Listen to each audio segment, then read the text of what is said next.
boys and girls. Mrs. Freeland here. Today, we're going to have a different lesson and we're going to practice what voice we use when we read. And to learn about voices, I have a fun video to share with you that we're going to learn something new, something I never knew until I watched this video. And we're going to watch, it's about a 2-minute video about a special type of a duck and about a baby duck and what happens when they're born. So we're going to watch this video together. I think you'll enjoy it. I learned a lot.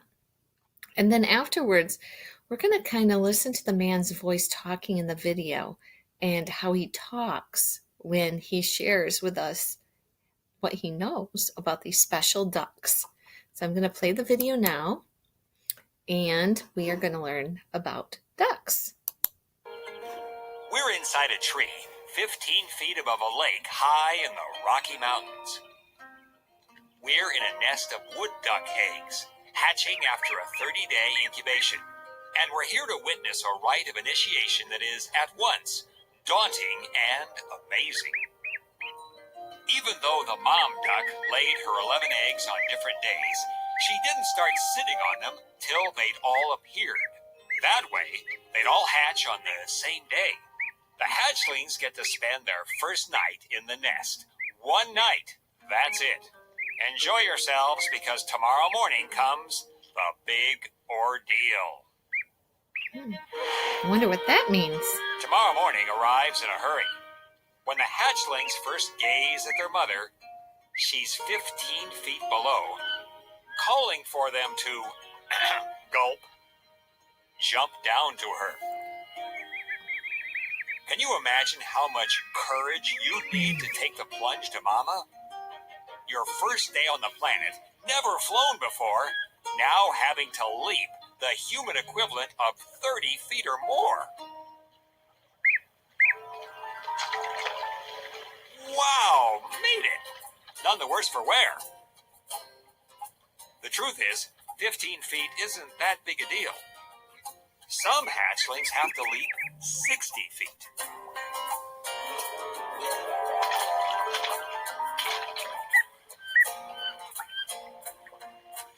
Why would these hatchlings take such a leap? Well, if they stay in the tree, they starve to death.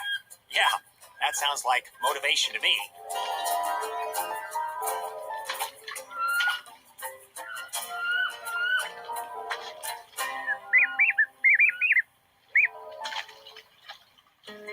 Mom and her 11 little hatchlings. After a rite of passage like this one, they're ready for absolutely anything. So friends,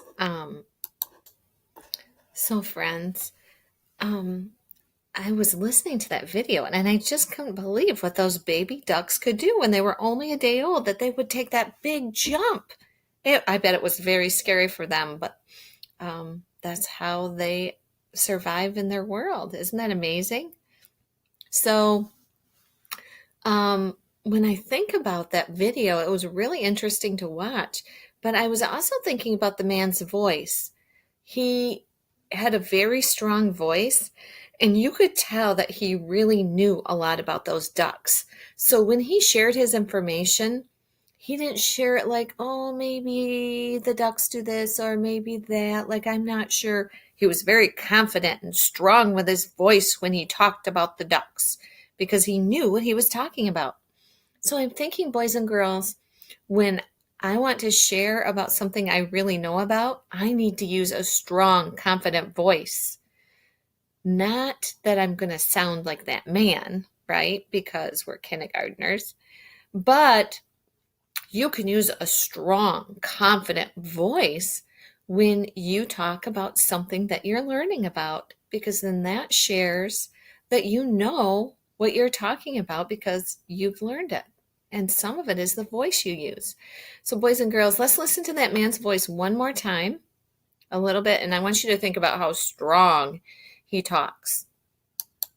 We're inside a tree, 15 feet above a lake high in the Rocky Mountains.